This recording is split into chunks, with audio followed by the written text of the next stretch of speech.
In this video, I show you how to fix this site can't ask your permission, close any bubbles or overlays from other apps, then try again problem. For solving this problem, go to settings. Now search for display over other apps. Tap on it.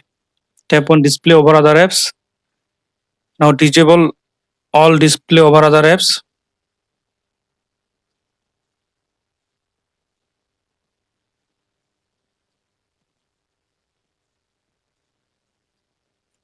Now go to apps. Then go to see all apps. Now tap on Chrome. Tap on force stop. Tap on OK. Now tap on storage and cache. Clear cache. Now tap on permission.